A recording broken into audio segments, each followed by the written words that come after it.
বাজবে? কি গান বাজবে? খেলা হবে, শুধু গানে বাজবে আর কি, নাচ গান নিয়ে হবে?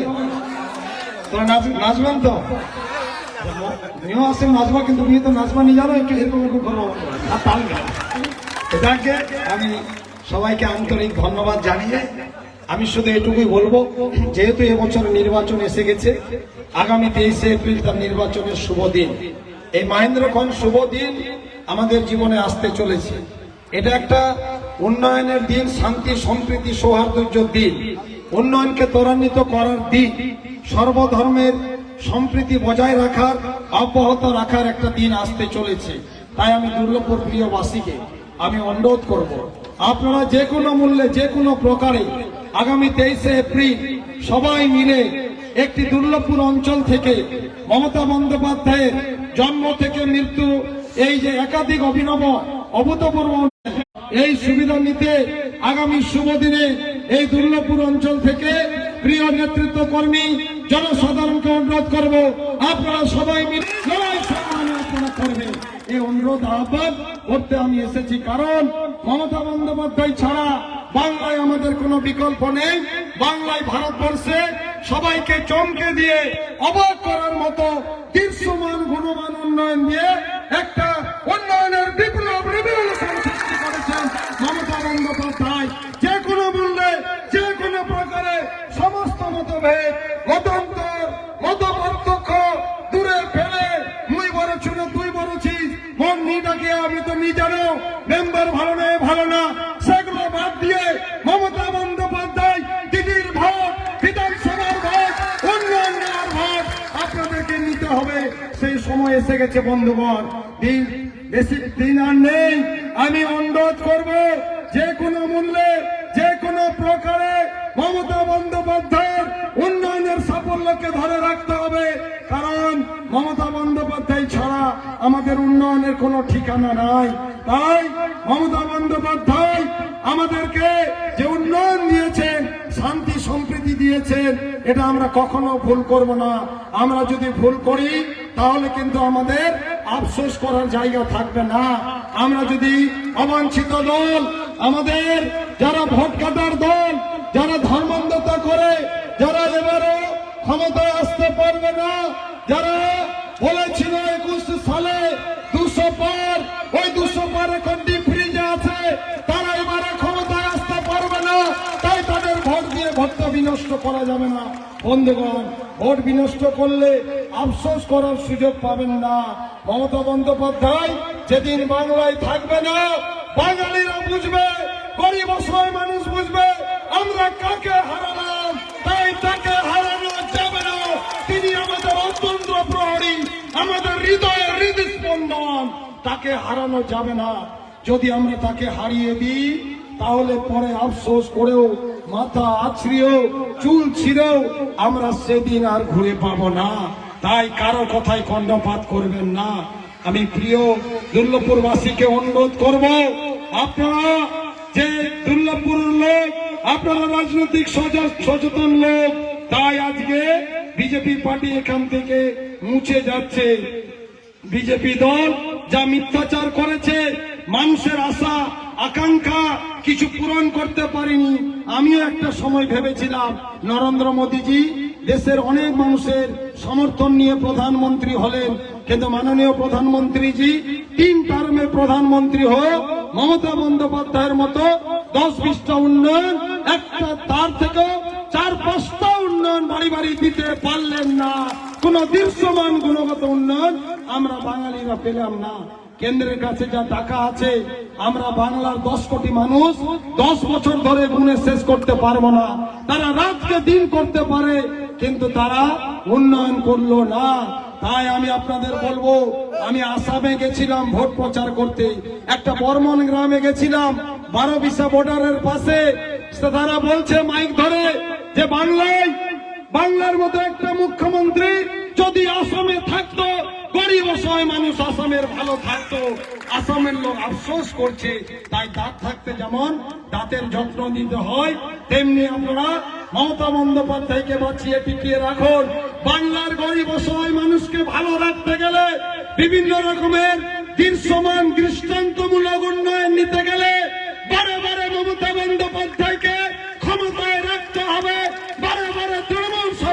ক্ষমতায় রাখতে হবে, তাছাড়া আমাদের কোনো রাস্তা নাই, পথ নাই, গতি নেই। আমি আপনাদের বিনীত অনুরোধ করব, সময় যেহেতু কম, আপনারা যেভাবে জন্ম থেকে মৃত্যু অবধি সেই স্কুলে মিড ডে মিল, বাচ্চাদের খাওয়া দাওয়া, পোশাক পরিচ্ছদ, জুতো, ব্যাগ, মোজা, সাইকেল, ট্যাব, স্কলারশিপের টাকা, কন্যাশ্রীর উপশ্রীতে টাকা, বছরে 2 বার কৃষক বন্ধুতে টাকা, বিভিন্ন রকমের ভাতা, ফ্রিতে রেশনে চাল, গম, আটা, চিনি, তেল, দুয়ারে সরকারের মতো যোজনা, আর লক্ষ্মীর ভান্ডার তো রয়েছে। এখানে মমতাময়ী মায়েরা বসে আছেন। এইসব টাকা আর যুবসাথীর টাকা যদি যোগ করা যায়, দেখবেন লক্ষাধিক টাকা পার হয়ে গেছে। এই তো ফেব্রুয়ারি মাসে আমি বিধানসভায় ছিলাম, মুখ্যমন্ত্রী বিধানসভায় আসলেন, আমি তার পাশাপাশি ছিলাম। তিনি বললেন বাংলার মানুষের জন্য আমি একটা বাজেট আজকে পাস করব। কেন্দ্রের বিজেপি সরকার কয়েক বছর, 7 বছর ধরে 2,18,000 কোটি টাকা আটকে রেখেছে। ঘরের টাকা দেয় না, এনার্জিএসের কাজ করতে পারছি না, জলের কাজ করা অসুবিধা। তবুও বাংলার মায়েদের জন্য, মা বোনেরা, মমতাময়ী মায়েরা, আমার নারীরা সবাই আমার দিকে তাকিয়ে আছে।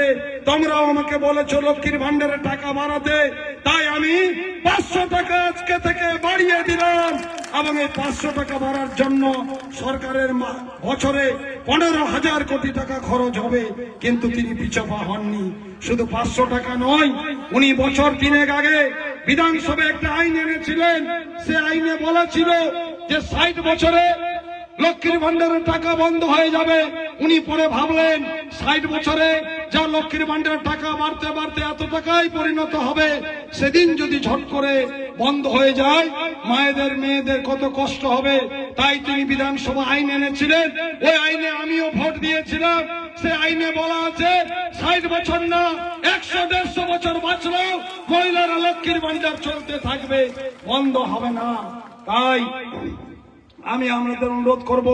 আর ওদিনে, সেদিনে উনি বলেছেন যে বাংলার মানুষ আমাকে আমার একটা নম্বরে, অফিসের নাম্বারে আমি নম্বর দিয়েছি, সেই নাম্বারে ফোন করে ঘর চাই, ইন্দিরা আবাসের ঘর চাই। কিন্তু কেন্দ্র সরকার টাকা দেয় না, তাই আমায় ঘর দিতে পারি না। তাই আমি গত বছর রাগ করে, বিরক্ত হয়ে বাংলার টাকায় বাংলার বাড়ি বলে একটা প্রকল্প করেছি। গত বছর 10-20টা ঘর এক একটা সংসদে হয়তো দিয়েছি, কোন জায়গায় হয়তো পাইনি। আপনারা বিরক্ত হবেন না, বিব্রত হবেন না, হতাশ হবেন না, অধৈর্য হবেন না। ধৈর্য থেকে পৃথিবীর কোনো শক্তি হয় না। তাই সেদিন তিনি বললেন বাজেটে ফেব্রুয়ারি মাসে উনি লক্ষাধিক টাকা, লক্ষ লক্ষ কোটি টাকা বরাদ্দ করে বললেন আগামী, আমি যেহেতু প্রকল্পটা চালু করেছি 1 বছর মাত্র হয়েছে, আমি পরের বার ক্ষমতায় আসলে বছরে 1 বার নয় 4 বার ঘর দিয়ে সবাইকে ঘর দিয়ে দিব। এবং উনি একটা কার্ডও পাঠিয়েছেন। ওই কার্ডে যারা বাড়ি পাননি, কাঁচা বাড়ি, টিনের বাড়ি, চালের বাড়ি আছে, নাম, ফোন নম্বর লিখবেন। আর দিদির মুখ্যমন্ত্রীর অফিসের নাম্বার আছে, মিস কল করবেন, 3 বার ফোন আসবে, আপনার তথ্য নিবে। সরকার গঠন হলে মে মাসের পরে পঞ্চায়েতের স্টাফ আসবে। যদি দেখে আপনার কাঁচা বাড়ি, চালের বাড়ি রয়েছে, যোগ্য আপনি ব্যক্তি, তাহলে আপনাকে ডেকে না, ঠিক আছে দেখেছি, আপনাকে ডেকে পুরানি হলে, এখনো বয়সে বললো কিছু নিয়ে, তাই আপনাদের বলবো আপনারা দেখে, পঞ্চায়েতের স্টাফ যদি দেখে আসে আমি টাকা বরাদ্দ রাখলাম, কেউ চিন্তা করবেন না, হতাশ হবেন না, আপনার বাড়িতে টাকা পৌঁছে যাবে, বাড়ি ঘরের টাকা। তাই আমি অনুরোধ করব। আর উনি আর 10টা প্রতিজ্ঞা নির্বাচনী ইস্তাহার দিয়েছেন। এবার সরকারে আসলে কি কি করবেন, যত প্রকল্প পাচ্ছেন এ তো চালু থাকবে, বাড়তে থাকবে। আর সাথে 10টা নতুন জিনিস উনি করবেন। এত বলার সময় নাই, একটা না বললে নয়। আগে ডাক্তারের কাছে রায়গঞ্জ, কলকাতা, শিলিগুড়ি যেতে হতো, টেস্ট করতে হতো, এক্সরে, এমআরআই করতে যেতে হতো। এখন থেকে গ্রামে গ্রামে নার্স, ডাক্তার, চিকিৎসা কেন্দ্র, এমআরআই, এক্সরে, ইসিজি সব হবে। আপনাদের কোথাও যেতে হবে না। দুয়ারে ডাক্তার, দুয়ারে রেশন, দুয়ারে সরকার, আর নতুন আসতে চলেছে দুয়ারে ডাক্তার। জোরে হাততালি। তাই আপনারা চিন্তা করবেন না। দিদি রয়েছেন, উনি আমাদের অতন্দ্র প্রহরীর মতো আছেন, আমাদের বিশ্বাসের আমানত। উনি উনার মন হৃদয় অনেক বড়, পাহাড়ের উচ্চতাকে যেমন মাপা যায় না, মুখ্যমন্ত্রীর মনের উচ্চতাকে তেমনি মাপা যায় না। তাই যে কোনো মূল্যে, যে কোনো প্রকারে দিদি আমাদের বাড়ির নেত্রী, আমাদের বাড়ির খবর নিয়ে ভারতবর্ষে এরকম মুখ্যমন্ত্রী নেই যে আত্মত্যাগ, অত্যাচার, লড়াই, একটা টালির বাড়ি থেকে আন্দোলন করে গরিব মানুষের বাড়িতে ডাইরেক্ট অ্যাকাউন্টে টাকা পাঠিয়ে দেয়। এরকম ভারতবর্ষের নেত্রী নেই। তাই আপনারা নেত্রীকে হারাবেন না, আপনারা নেত্রীর সঙ্গে থাকবেন। আমি আপনাদের সঙ্গে আছি। আপনারা আজকের পর থেকে, কালকে থেকে বাড়ি বাড়ি গিয়ে মা বোনেদের, মমতাময়ী মায়েদের বলবো, আপনারা পাড়া প্রতিবেশী, আত্মীয় স্বজন 20টা মহিলাকে প্রতিদিন বলবেন দিদির জন্য। এটি বিধানসভার ভোট, লোকসভার ভোট নয়। দিদির উন্নয়ন, যে লোক সজাগ সচেতন, যে দল উন্নয়ন দেয়, সেই দলকে ভোট দিয়ে উন্নয়ন নেয়। এই সুযোগ এসেছে, আপনারা 20টা বাড়িতে বলবেন। আপনারা 20টা বাড়িতে কাল থেকে বলবেন, বলে নিজেরাই জনতার নেতা হয়ে দিদিকে চৌঠা মে সিংহাসনে বসাতে হবে। ইটার থেকে জয়ের মালা দিদিকে পৌঁছাতে হবে। বন্ধুগণ, হয়তো আমাদের টিকিট দিয়েছেন সেদিন, এটা আক্ষরিক অর্থে জয়, কিন্তু আসল জয় চৌঠা মে আপনাদের জয়ের মালা কলকাতা পৌঁছাতে হবে। এটা আমাদের আসল জয়। তাই আমি অনুরোধ করব, আপনারা বসে থাকবেন না। বৃহৎ স্বার্থে, ক্ষুদ্র স্বার্থ বাদ দিয়ে এই নেত্রী যদি চলে যায়, সেদিন আফসোস করার জায়গা থাকবে না। এলাকায় বিজেপির লোক আসবে, কিছু বিজেপির দোসর, প্রেতাত্মা, দালাল এজেন্ট হয়ে কংগ্রেসের লোক আসবে। কংগ্রেস পার্টি উঠে গেছে, এরা মরা দল। এরা বাংলায় ক্ষমতায় ছিল, বাংলাকে ধ্বংসস্তূপে পরিণত করেছিল। তাই কংগ্রেস পার্টিকে একটা ভোট নয়, এরা বিজেপির দালাল, অবৈধ অর্থ নিয়ে আপনাদের ভোট ব্যাংক কেটে বিজেপিকে জেতাতে চাই। একটা ভোট কেটে গেলে, একটা ভোট কংগ্রেসকে দিলে বিজেপি এগিয়ে যাবে। খুব সাবধান, সজাগ থাকবেন। কংগ্রেস এটা চাই। দেখলেন তো কিছুদিন আগে এসআরে কত লোকের নাম বাদ দিল। দিদি সেদিন রায়গঞ্জে এসেছিলেন, এসে আমাদেরকে বললেন, আমি বললাম দিদি আমাদের এখানে উত্তর দিনাজপুরে লক্ষ লক্ষ ভোট নাম কাটা গেছে। উনি বললেন আমাকে এবং আমাদের সমস্ত প্রার্থী বন্ধুদের, চিন্তা করবো না, আমরা ক্ষমতায় আসলে আমরা সুপ্রিম কোর্টের সর্বোচ্চ লয়ার দিয়ে 50 কোটি 100 কোটি টাকা লাগলো সুপ্রিম কোর্টে লড়াই করে আমরা ভোটাধিকার রক্ষা করব। দিদি ছাড়া কেউ বাঁচাতে পারবে না। আজকে বিজেপি এখন ভোট বাদ দিয়েছে, আর লোকসভার জন্য যারা ভোট দিতে আসবে না তাদের ডি ভোটার করে ডিটেনশন ক্যাম্পে নিয়ে আবার লোকসভা ভোটের পরে তাদের হয়তো ভোট তুলবে। এরকম একটা বৃহৎ ষড়যন্ত্র চক্রান্ত চলছে। তাই বিজেপির নেতা আসবে, এসে বলবে এখন যে নিরে আমার এটা ধর্মের পার্টিছে, পরে পদ্ম ফুলটা আমার ধর্মের দলছে, এটা ভোট দেওয়া হবে। তোরা কি বুঝবেন, নি বুঝেন দেশের কথা। তাই আপনারা কান নিয়ে দিবেন, কারণ কোন রাজনৈতিক দল ধর্মের দল হতে পারে না। কংগ্রেসও না, সিপিএমও না, বিজেপিও না, তৃণমূলও না। যেদিন বিজেপি লাইসেন্স নিয়েছিল দিল্লি নির্বাচন কমিশনে যে আমরা বিজেপি পার্টি করব, বিজেপির প্রতীক পদ্ম ফুল নেব, সেদিন কিন্তু লিখেছে 100 টাকার স্ট্যাম্পে যে আমরা বিজেপি পার্টি তৈরি করব, পদ্ম ফুল নেব, আমরা দেশের মানুষের সেবা করব, উন্নয়ন করব, সব ধর্মকে সমান চোখে দেখব। সেটা কিন্তু সেদিন লিখে এসেছে। আর গায়ে এসে বলছে নিরে এটা আমার ধর্মের পার্টিছে। মিথ্যা কথা। যখন 14 সাল, 19 সাল, 21 সাল, 24 সালে এই এলাকা থেকে বিজেপি ভোট নিয়ে গেছিল, আমার প্রিয় নমশূদ্র কাপালি সম্প্রদায়েরও ভোট নিয়ে যায়, রাজবংশী সম্প্রদায়ের ভোট নিয়ে গেছিল। তারা যখন উন্নয়ন দিতে পারেনি, এখন তাই মিথ্যাচার করতে চায়। এটা একটা জাতীয় মিথ্যাবাদীর দল, এদের থেকে সাবধান। ওই যে মাঝে মাঝে দিলীপ ঘোষ বলছে না যে গরুর দুধ থেকে সোনা হয়, গরুর দুধ খেলে নাকি, গরুর মূত্র খেলে নাকি করোনা রোগ দূর হয়। এটা একটা উদ্ভট কুসংস্কার কথা। তাই দিলীপ ঘোষের আমি নাম দিয়েছি জাতীয় জোকার। এই হচ্ছে জোকারের পার্টি। তাই আমি এদের থেকে সাবধান। বিষাক্ত সাপকে বিশ্বাস করা যায়, বিজেপিকে বিশ্বাস করা যায় না। এরা খুব খতরনাক দল। এরা হারিয়ে গেল, এদের ষড়যন্ত্র চক্রান্ত হারিয়ে যায়নি। আমি বিজেপিকে গালাগালি করতে চাই না। আমি গালাগালি, অশ্লীল, অসভ্য, অভদ্র কথা, অশালীন কথা, অসম্মানজনক কথা, অপমানজনক কথা, টিপ্পণী করা কথা আমি বলি না। এটা আমার পারিবারিক শিক্ষা না। আমরা সরলতা, নরম ভাবে সব মানুষকে সম্মান করে রাজনীতি করি। এটা আমার বাবা মারা গেছে, কিন্তু এগুলো শিখিয়ে দিয়ে গেছে। তাই আমি আপনাদের ভাই বন্ধু সন্তান, আপনারা বিবেককে, আবেগ বিবেক দিয়ে ভাববেন। বিবেককে কখনো বর্গা দিবেন না। আপনাদের পরিবর্গ, সন্তান সন্ততি আছে, মা বোনেদের, মমতাময় মায়েদের বাবা মা রেখে এসেছেন স্বামীর বাড়ি, পার্লামেন্ট ঠিকানা। তা আপনারা বাবা মা আছে, ফেলে আসা বাবা মা এবং আপনাদের ভাইয়ের সন্তান, তাদেরও সুবিধা, আপনাদের পাড়া প্রতিবেশীর সুবিধার জন্য এই সরকারকে বাঁচিয়ে টিকিয়ে রাখুন।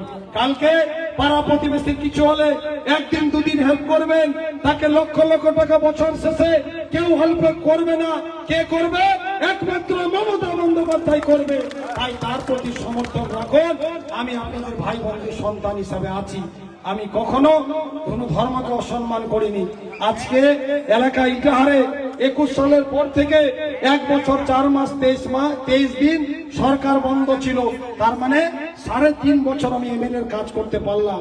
আর এই সময় এমএলএ হলাম যেই সময়ে রাজ্যের সব থেকে বেশি অভাব, কেন্দ্র টাকা দেয় না।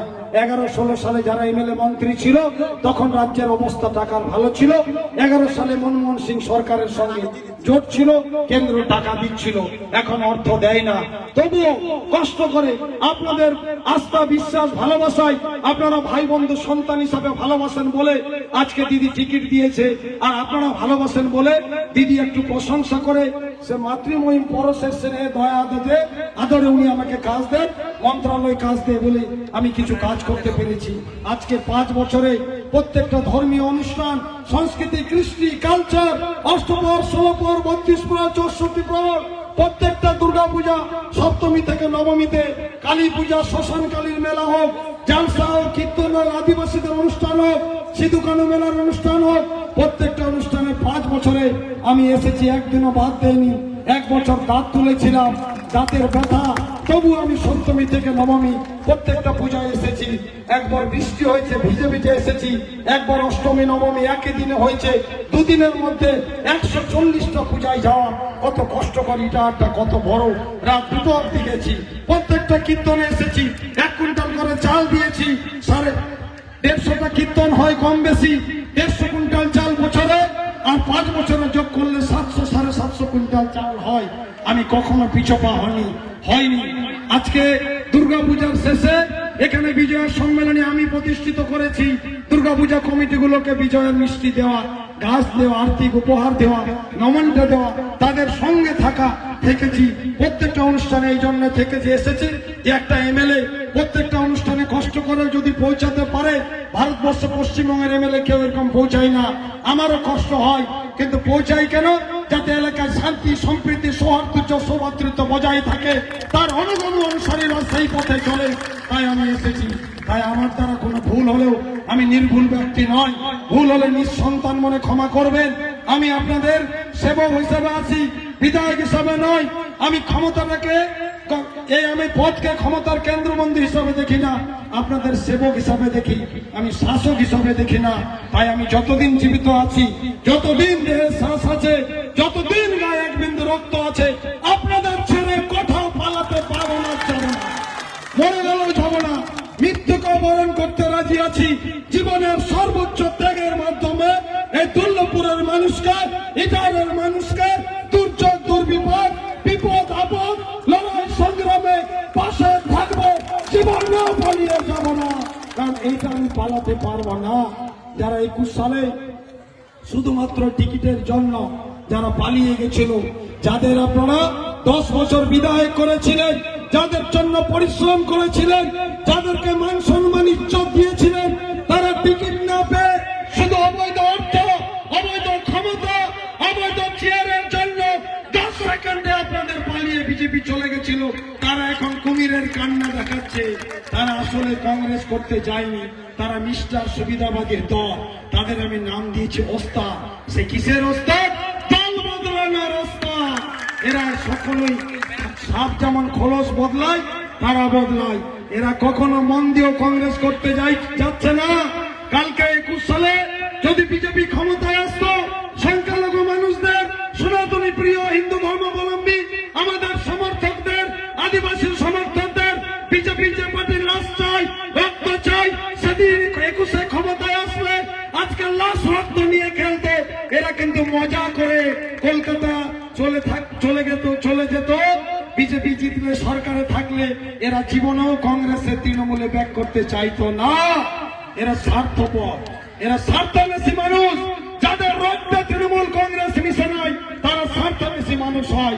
আমরা দিদির লোক, এটা দিদির ভোট, লোকসভার ভোট নয়, এটা বিধানসভার ভোট। আপনারা দিদিকে বাঁচিয়ে টিকিয়ে রাখলে বুদ্ধিমত্তা, জ্ঞানী সত্তা, মেধাবিতার সহিত আপনারা উন্নয়নগুলো নিয়ে নেন, আপনাদের পরিবর্গ ভালো থাকবে। এলাকার মানুষ বলবে নিরে এরে ঠিক করিয়ে আলো, ভোট নিয়ে আলো, আর সরকার এসছে, আমরা সুবিধা পাচ্ছি, এরাই আসল লোক। আপনাদের মান সম্মান বাড়বে, মানুষ আপনাদের সম্মান দিবে। কারণ 4 মে যখন 12টা বাজবে, এর না খবর নেবেন সোশ্যাল মিডিয়ায়, অন্য খবর পাবেন যে চারিদিকে এটা শুধু সবুজময়, তৃণমূলময়, কোন রকমের সব কংগ্রেস বিজেপি সর্ষে ফুল ছাড়া কিচ্ছু দেখতে পারবে না।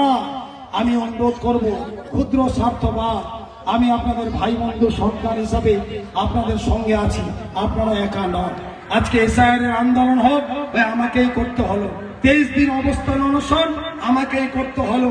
বাঙালিরা দিল্লিতে, হরিয়ানাতে, গুরগাঁও সেক্টরে, চক্করপুরে এই হরিয়ানার পুলিশ, বিজেপি সরকার মারধর, অত্যাচার, নিগৃহীত, নিপীড়ন করলো, মা বোনদের ছাড়লো না, তখনও 12 দিন আমাকে রাস্তায় থাকতে হয়েছে।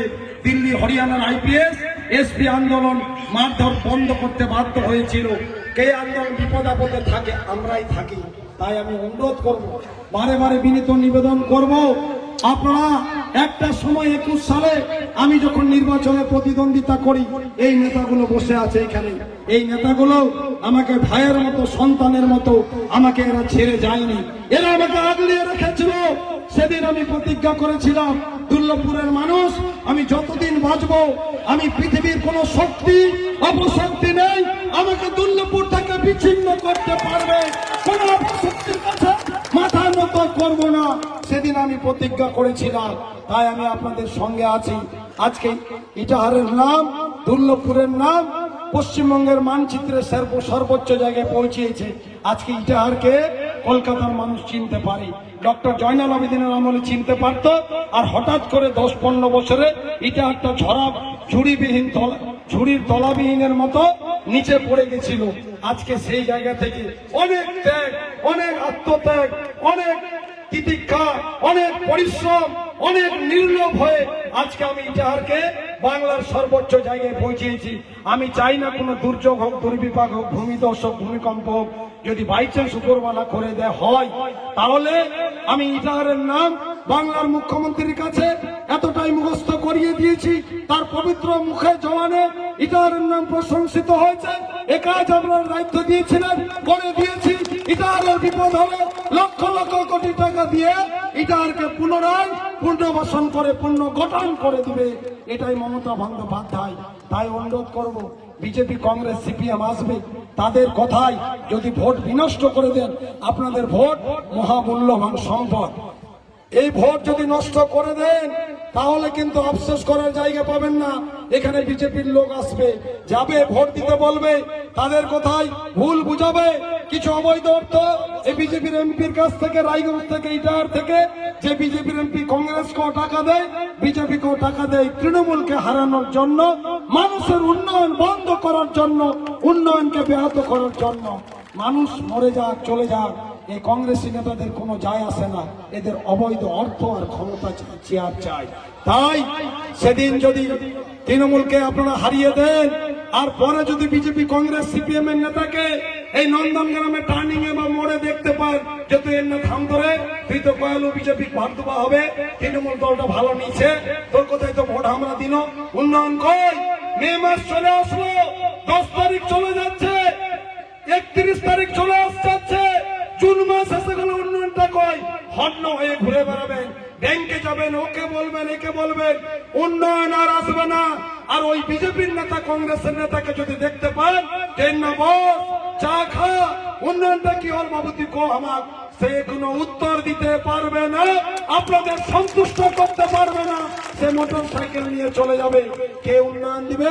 23 তারিখ সন্ধ্যাবেলা এতক্ষণ ভোট হয়ে যাবে। ভোট হয়ে গেলে সন্ধ্যাবেলার পরে কংগ্রেস বিজেপি আর পরিচয় দিবে না, কারণ তার কাজ করা হয়ে যাবে। সে কিছু টাকা এনেছিল, কিছু ভোট ব্যাংক কেটে নিল বোকা বানিয়ে, তখন সে হারিয়ে যাবে।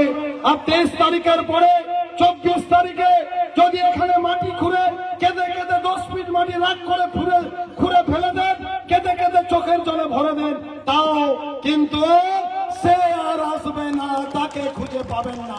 ওই কাকে পাবেন? ওই দিদিকেই পাবেন। ওই 23 তারিখের পরের মাস আসবে, উন্নয়ন বাড়ি বাড়ি আসবে, ওই দিদিরই আসবে। তাই সময় থাকতে ভুল করবেন না, কেউ বিপদে যাবেন না।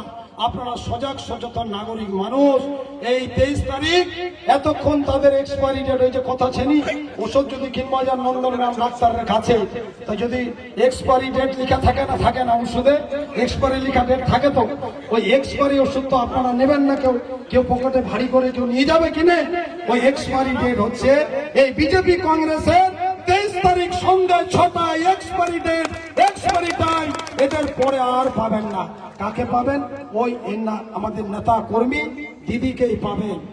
আর পার্শ্ববর্তী বাড়ি, পাড়া প্রতিবেশী 20টা বাড়িকে যখন আপনারা ভোট চাইতে যাবেন, সে হয়তো 20 জনের মধ্যে 15 জন বললো ঠিক, 5 জন বললো বিনা কারণে আসিয়া, কিন্তু ভোটের পরে রেজাল্টের পরে তার পরিবারে যখন সুবিধা পাবে, সেই একদিন স্বীকার করবে না এই লোকটা ঠিক পরামর্শ দিয়েছিল। আপনাদের মান সম্মান বাড়বে, উপরওয়ালাও সন্তুষ্ট হবে, তারাও খুশি হবে। তাই আপনারা ভালো কাজ করুন। কথায় আছে যে দল উন্নয়ন সরকার দেয়, সেই সরকারকে ভোট দিয়ে চালাকি করে সজাগ সচেতনতার সুবুদ্ধির পরিচয় দিয়ে উন্নয়নটা নিয়ে নিতে হয়। তাই আমি আপনাদের বলবো, আজকে আমি আপনাদের ভাই বন্ধু সন্তান হিসাবে আছি। এই যে রিনা আছে, প্রতিরাজপুরে একসাথে ছিলাম, সে বলছিল 21 সালে যখন আমি হঠাৎ করে দাঁড়িয়ে যাই, দিদি যখন টিকিট দিয়েছিল আমাকে, দিদি ছোটবেলা থেকে চিনত। আমি যখন ছোটবেলা থেকে ছাত্র রাজনীতি করতাম, তিনি যখন টিকিট দিল, অনেক এই এলাকার ভিতরের গ্রামের লোক আমাকে চিনত না, অনেকে ভোট দেয়নি, অনেকে অপপ্রচার করছিল। আগে একজন ছিল, চলে গেলে কিছু হবে, কিচ্ছু হবে না। আজকে আমি চলে গেলেও কিচ্ছু হবে না, কেউ আসবে, কেউ না কেউ কাজ করবে। তাই আজকে প্রমাণিত হয়েছে গুজব অপপ্রচার থেকে। আমি সেদিন দুঃখ পেয়েও আমি কিচ্ছু বলিনি। আমি বলেছিলাম আমি শিক্ষিত মানুষ, আমি জাত ধর্ম বুঝি না, সনাতনী হিন্দু ধর্মের সম্প্রদায়ের লোক। ভিটারু বর্মন আমার গ্রামের জেঠা, তাদের পরিবারে তাদের বাড়িতে আমাকে তারা মানুষ করেছে। আমাদের জমি জায়গা, পশুপালন, কাজকর্ম, আমাদের বাড়ির ম্যানেজার সে থাকতো, তার কাছে আমরা টাকা নিয়ে গিয়ে টাকা চেয়ে স্কুলে যেতাম, মিষ্টি খেতাম, ভিডিও সিনেমাও দেখতে গেছি তারই কাছে টাকা নিয়ে। তাই সে আমাকে মানুষ করেছে। তাদের নবান হোক, অনুষ্ঠান হোক, ধর্মীয় সংস্কৃতি হোক, আমাদ পূজা হোক, মনসা গান হোক, সরস্বতী পূজায় ভিডিও নেওয়া হোক, আর কীর্তনের পালার বাইনা দেওয়া করা হোক, আর বাড়ি বাড়ি চাল কালেকশন করে, আর অষ্টপ্রহরের রান্না খিচুড়ি হোক, সবগুলো আমরা করেছি। আমরা কখনো জাত ধর্ম বুঝিনি, আমাকে এই পাড়া মানুষ করেছে। তাই তারাও চিনত, তারাও দুঃখ করত যে এরকম অপপ্রচার চলছে 21 সালে। আজকে তারাও খুশি হয়েছে। আমি যেদিন টিকিট পাই সেদিন রমজান মাস চলছিল, আমার বাবা মারা গেছে। আমি কবরে বাবার দোয়া করতে গেছিলাম, রাস্তায় ভাবলাম ওই ভিটারু বর্মন কাকার বাড়ি আমাদের গ্রামের বাড়ির পাশাপাশি, রাস্তার এপার ওপার। আমি মনে মনে ভাবলাম কাকার কাছে একটু আশীর্বাদ নিয়ে যাবো, জেঠার কাছে। হঠাৎ করে কি উপরওয়ালার কাম, ওর বাড়ি যেতে না যেতে দেখছি অসুস্থ লোক রাস্তার উপর দাঁড়িয়ে আছে, স্বয়ং দুপুর বেলা। আমি চমকে গেলাম। আমি ওনাকে বাড়ি যাওয়ার আগে ওনাকে প্রণাম করলাম, শারীরিক খবর নিলাম, ওষুধপত্র, চিকিৎসার টাকা পয়সা ব্যবস্থা করে দিয়ে আসলাম। সেদিন আমার সিকিউরিটি গুলো ছিল গাড়িতে। তাই আমি কখনো ভুল পথে, বিপদ পথে কাজ করিনি। আমি ইটাহারের বুকে শান্তি, সম্প্রীতি, সৌহার্দ্য, সৌভ্রাতৃত্ব একটা মডেল তৈরি করেছি। তাই এই দুর্গাপূজা সেপ্টেম্বর মাসের 6ষষ্ঠীর দিন রিনা, আমি, কার্তিক দ্বারা আমরা ছিলাম। যখন দিদি দুর্গাপূজা উদ্বোধন করে কলকাতা থেকে ভিডিও কনফারেন্সে দিদি বললেন, মুশারফ এই তো তোমাকে দেখতে পাচ্ছি, তুমি যেমন ইটাহারে সব ধর্মকে সমান চোখে দেখে একটা মডেল তৈরি করেছো, আগামীতে পাশের জেলাগুলোতে সবাইকে এটা করতে বলো। এটা আমার জীবনের সবচেয়ে বড় কথা।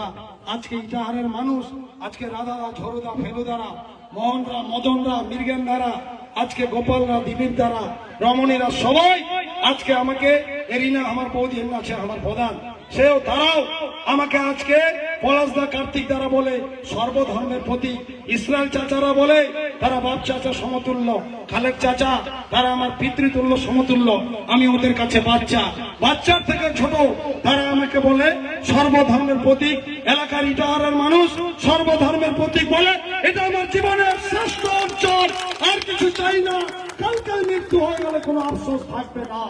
তাই আপনারা নির্ভয়ে ভয় করবেন না। ভয়কে জয় করে আজকে 23 তারিখে সনাতন হিন্দু সমাজের প্রিয় মানুষজন, মুসলিম সমাজের মানুষজন, মা বোনেরা, আপনারা সকাল সকাল তুলসী তলায় পুজো দিয়ে, আর মুসলিম মানুষজন ফজরের নামাজ পড়ে দিদির জন্য পাঠ দিয়ে একটা ইতিহাস তৈরি করবেন প্রিয় মানুষজন। আর কিছু বলার নেই, আমি শুধু আপনাদের এটুকুই বলবো, আমি আপনাদের ভাই বন্ধু সন্তান। আমার চলতে ফিরতে, চলনে বলনে কোনো ভুল হলে ক্ষমা সুন্দর দৃষ্টিতে থাকবেন, দেখবেন আমি নির্ভুল ব্যক্তি নয়। আপনি আমাকে এক্ষুনি যদি কারো মাটির বাড়িতে থাকতে বলেন, আমি খুব খুশি হয়ে মনটা আনন্দ উৎফুল্লিত হয়। বড় অট্টালিকা বাড়ি ঘর আমাকে ভালো লাগে না, আমি গ্রামের ছেলে, আমি এখানেই থাকি।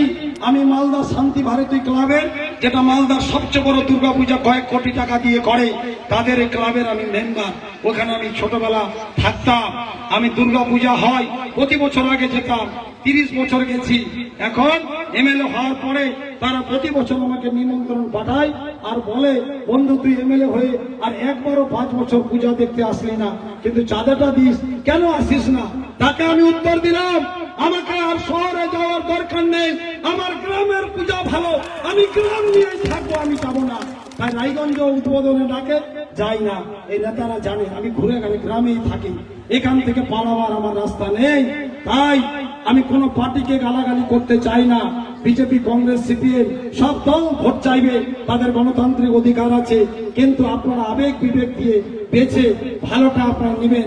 আজকে নমশূদ্র কাপালি সম্প্রদায়ের গ্রামে আমি থেকেছি, ময়নাতে পড়েছি, তাদের বাড়িতে নাড়ু খাওয়া, উঠা বসা, জীবনটা আমার একটা সময় তাদের সঙ্গে গেছে, ব্যবসা বাণিজ্য, সবাই আমাকে চিনে। আপনারা আমার নাম বললে সবাই জানে। এই যে অসিত আছে, অসিতের ছেলে যেখানে পড়ে ওই পাড়াতে আমরা মানুষ হয়েছে, নমশূদ্র পাড়াতে। ওর ছেলেকে ভর্তি করতে গেছিল, আমাকে বলেছিল ফিসটা কমাতে হবে, আমি বলে দিয়েছিলাম। তারা বলে দুর্গাপূজার সময় আমাকে তারাও ডাকে, 30 বছর ধরে ডাকে, এখনো ডাকে। কখনো ন্যায়পরায়ণতার বাইরে কাজ করিনি, সৎ সাহসিকা ন্যায়পরায়ণতার সহিত কাজ করেছি। আমি মানুষের সেবা করার চেষ্টা করেছি, কারণ নেত্রী এই দল প্রতিষ্ঠিত করেছিল মানুষের সেবা করার জন্য। তাই আমি মানুষের সেবা করে গেছি। কিছু লোক অপপ্রচার করে, গুজব করে, পরনিন্দা করে, যাচাই বাছাই না করে কখনো গুজবে কান দিবেন না। আমি বলি, আর কিছু লোক বলে তৃণমূল কি উন্নয়ন করেছে দেখতে পাই না। আমি বলি, ওই গ্রামের লোকের কিছু কিছু হয় না, রাত্রিবেলা রাত কানা রোগ, যাই তো অন্ধকারে যায়, ঘুরে আসতে পারে না। এই সব লোকেদের যারা বলে তৃণমূলের উন্নয়ন দেখতে পাই না, তাদের 3 কানা রোগ হয়েছে, রাত কানার মতো। এই 3 কানা রোগের ওই চোখের অপারেশন করে ভালো হবে না, এদের মানসিক চিকিৎসার প্রয়োজন আছে। তাই আমি কথা আর বাড়াবো না। কোথায় আছে ওই গ্রাম, শহরে যদি যান, ওই যে মৃগেন্দা রায়গঞ্জে থাকে, যে পাড়াতে থাকে দেখবেন শহরের পাড়ায়, সেখানে লেখা থাকে ওই বাড়ির গ্রিলের সামনে কুকুর হইতে সাবধান। থাকে না? নি থাকে? থাকে না। এখন লেখার সময় হয়ে গেছে বিজেপি হইতে সাবধান। এতটাই বিজেপি খতরনাক পার্টি। তাই আর কথা দীর্ঘায়িত করবো না। আপনারা সবাই ভালো থাকেন। তা আগামীতে আপনারা যদি সবাই মিলে আমাকে জয়ী করেন, এই দিদির ভোট, দিদিকে আমি তার একজন প্রতিচ্ছবি। আমি কেউ না, আমি বিরাট কোনো ক্ষমতাধারী লোক নয়। আমি 10টা 12টা পদ রিজাইন করলাম। দিদি অনেক ক্ষমতা দিয়েছিল, কখনো ক্ষমতার অপব্যবহার করিনি। এখনো তুই তুকারি করে ধামকা ধামকি কাউকে করিনি। কাউকে যদি কোনো কর্মীকেও ধমক দিয়েছি, গোটা রাত ঘুম হয়নি। কোনো অছিলায় যদি ওর সঙ্গে একটু কথা বলতে পারতাম, তাহলে হয়তো ঘুমটা হতো। আমি এই পরিবারের লোক, কখনো ধামকা ধামকি গন্ডগোল করিনি। তাই ইটাহারের বুকে সন্ত্রাসবাজি, চাঁদাবাজি, ধান্দাবাজি, মুনাফাখোরবাজি খতম করা হয়েছে। আগামীতে ইটাহারে 100 বছরও সন্ত্রাসবাজি, চাঁদাবাজি করতে দেওয়া হবে না। আমি পরিষ্কার বলেছি। আর আমি প্রথম 22 সালে ইটাহারের চৌরাস্তায় বলেছিলাম যে আমি ইটাহারের ভাই বন্ধু সন্তান, এমএলএ বিধায়ক বিরাট কিছু ব্যাপার নয়। তাই আমি আজকে মাইকে বলে গেলাম 22 সালে ইটাহারের প্রিয় সনাতনী হিন্দু ধর্মাবলম্বী মানুষজন আর প্রিয় আদিবাসী সম্প্রদায়ের মানুষজন, আপনারা আপনাদের ধর্ম, যে যার ধর্ম নিশ্চিন্তে নির্বিঘ্নে নির্দ্বিধায় পালন করেন। যুগ যুগান্তর ধরে সনাতনী হিন্দু ধর্ম আপনারা পূজা অর্চনা পালন করে এসেছেন। আগামীতে 100 বছর, 1000 বছর, 5000 বছর যুগ যুগান্তর করবেন। আজ থেকে ইটাহারের মুখে কেউ কারো ধর্মের প্রতি আঘাত হানতে পারবে না, ধর্ম নিয়ে মারামারি করতে পারবে না। আমার পরিবারের কেউ যদি ধর্ম নিয়ে মারামারি করে তাকে জেলে রেখে দিবেন। পুলিশকে বলে রেখেছি, এসপি কে বলে রেখেছি, তাকে ছাড়া হবে না, সে যে লোক হোক না কেন। এটা পরিষ্কার বলা আছে। তাই আপনাদের ধর্মকর্ম, আপনাদের সংবিধান অধিকার দিয়েছে, মৌলিক অধিকার, আপনারা যুগ যুগান্তর করুন। আমি আপনাদের একজন সেবক হিসাবে, শাসক দল বলবো না, আমি সেবক বলবো। আমরা সেবক দলের লোক, আমি সেবক হিসাবে আপনাদের সঙ্গে আছি, চিরকাল থাকবো, আমৃত্যু থাকবো, কখনো পালিয়ে যাব না। যারা 21 সালে টিকিটের জন্য পালিয়ে গেছিল তারা কখনো আপনাদের সঙ্গে থাকবে না। তারা এদল সেদল ঘুরে বেড়াচ্ছে, কিছু ভোট কেটে অবৈধ অর্থ নিয়ে আপনাদের ক্ষতি করতে চায়। আপনারা এদের থেকে সাবধান। তাই মাইকের হ্যালো আর বক্তব্য দীর্ঘায়িত করবো না, অনেকক্ষণ বলেছি। আরো 10-12 দিন খেলাটাকে বাঁচা রাখা হবে। আরো তো জায়গা ছেড়ে নিচে, তো তোমরা আমার ভালো করে দেখবেন থেকে। এই প্রতীক নমিনেশন ইটাহারে আমি জনগণকে গুছিয়ে দিয়েছি, রক্ষা করতে বলেছি। এই প্রতীক নমিনেশন শুধু আমার নয়, এটা আত্মপ্রত্যয়, আত্মমর্যাদা, আস্থা ঠিকানা, ভালোবাসার ঠিকানা। একে আপনারা রক্ষা করবেন তো? তৃণমূলকে দুয়ার দলে দেখেন, একে হেফাজত করবেন তো? আমাকে ভাই বোনদের মতো ভালোবাসা দিবেন তো? আমাকে তৃণমূল পার্টিকে রক্ষা করবেন তো? দিদিকে আবার ক্ষমতায় আনবেন তো? তৃণমূলকে ক্ষমতায় আনবেন তো? কথা কিন্তু দিয়ে দেবেন, পরে যদি না জিতেন তাও তোমার ধরে ফেলবেন। কথা কিন্তু দিয়ে দেবেন। হ্যাঁ, এই যে বলছে দাদাটা 50,000 ভোটে জিতবে। আমি যদি আমাকে সাংবাদিক জিজ্ঞাসা করে যে আপনি 50,000 1 লাখ ভোটে জিতবেন, ওই আমার দাদা করুন। কিন্তু আমি বলি না, আমি কত ভোটে জিতবো আমি জানি না। আমি যদি এখনই বলি 50,000 1 লাখ ভোটে জিতবো, তাহলে এটা আমার আত্ম অহংকারী কথাবার্তা হবে, দাম্ভিকতার কথা হবে। মানুষ জিতাবে কত ভোটে জিতাবে না, কি গে চাচা? ঠিক হয়। তাই আপনারা একটা ভোট কংগ্রেসকে দিবেন না। এক ভোট কংগ্রেস বিজেপিকে দেওয়া মানে বিজেপি এগিয়ে যাওয়া। খুব সাবধান, বস্তি আফসোস করে মরবেন। তাই আমি আছি, কারো দরকার নেই। দিদি মাথার উপর আছে, উন্নয়ন চলতে আছে, উন্নয়ন আরো বাড়তেই থাকবে, চিন্তা করবেন না। তাই আর কথা দীর্ঘায়িত না করে এখানে উপস্থিত আমাদের পঞ্চায়েত সমিতির সভাপতি রীনা সরকার, সে একজন রাজবংশী সম্প্রদায়ের মেয়ে। তাকে সবাই যখন বলছিল এমএলএ এর পরে সবচেয়ে বড় পদ ওই পঞ্চায়েত সমিতির সভাপতি, তাকে বলছিল রিজার্ভ সিট নাই, মুসলিম বাড়ির লোককে করতে হবে। আমি বললাম আমি তো আছি রে ভাই, আর কজনকে করতে হবে? আমি ওকে ডেকে এনে আজকে রাজবংশী সম্প্রদায়ের মানুষকে আমরা সম্মান দিই। সব ধর্মকে এখানে সুন্দর বসে আছে, সুন্দর হিসেবে সামনে সামনে সুন্দর কিসকু আছে, সুন্দর ও সে একটা এসটি আপনাদের অঞ্চলের ছেলে, চিনেন না চিনেন? তাই সে আছে, তাকেও এখান থেকে আমি গ্রাম থেকে তুলে নিয়ে গিয়ে জেলা পরিষদের কর্মাধ্যক্ষ করেছি। উত্তর দিনাজপুরের জেলার শিক্ষার প্রধান শিক্ষা কর্মাধ্যক্ষ। আগের এমএলএ তো এসটি আর এসসি এরকম সম্মান নিতে যায়, কেন নিতে গেল? ওই সব আমাকে লাগবে, সব নিবে বাড়িতেই, বাপ পেটি স্বজন পোষণ সব নেওয়া হবে, ওমাকে নেওয়া হবে। তো এই যে ঘটনা, এখানে পলাশদা আছে আমাদের ব্লকের সহসভাপতি। আমার আবার এবছর ইলেকশন, এই যে ঠিকঠাক থাকবেন, আপনি ঠিকঠাক না থাকবেন ভোটটাই ভালো হবে।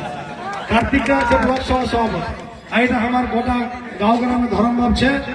তো ইসরায়েল চাচা, এটা খালেক চাচা আছে, আপনি আমার সালাম গ্রহণ করবেন। খালেকদের নমস্কার করে ইসরায়েলটা খুব ভালো, খালেক চাচা এই ওটা আমি শিখছি, শেখার চেষ্টা করছি।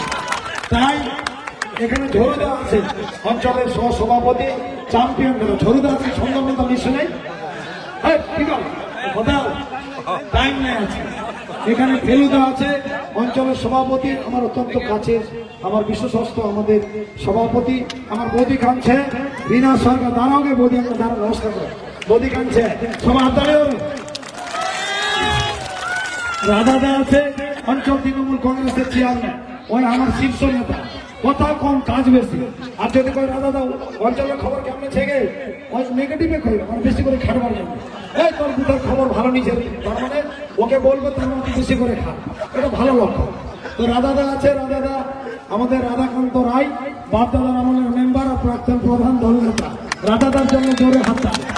এখানে মদন আছে কোথায় গেল মদন বর্মন আর একটা প্রাক্তন প্রধান এখানে ওই ঝড়োদত্ত আছে বললাম মোহন মোহন মোহন আছে যুব সভাপতি রমণী আছে রুইরা আছে পঞ্চায়েত সমিতি বনভূমি কর্মাধ্যক্ষ দাঁড়া উপপ্রধান আছে আশা সরকার ওটা আমার বোন সেদিন ওর বাড়িতে গেলাম এমন খায়ালে দুদিন ধরে মুখ খানা করে অন্য খাওয়ার নি বসে এমন টেস্টি রান্না এখানে আশা সরকার ওদিকে প্রফুল্লতা আছে পঞ্চায়েত সমিতির মেম্বার মীরগেন্দা আছে আমাদের শিক্ষক নেতা অঞ্চলের শীর্ষ নেতা মীরগেন্দা খুব ভাবছে প্রণতি আছে আমাদের বোর্ড মেম্বার আছে মেম্বার রাজা আছে যুব সভাপতি আর আমার একটা মাম আছে মামু কুটুম বড় কুটুম কোন আগে মামা নাই ভোট আসছে খরচা খরচাতে তোরা এখন বড় কুটুম খরচা খরচা বার করে দিচ্ছে যত খরচা আছে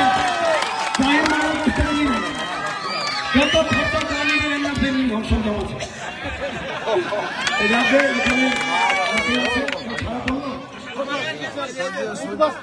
আচ্ছা উদ্বাস্ত নিমা আছে খুব ভালো ছিল ভদ্র ছেলে আজকে কথা হয়েছে উদ্বাস্ত ছেলে নিমাই মাল্য আমার ভাই খুব ভালো ছিল আর কেউ ছেড়ে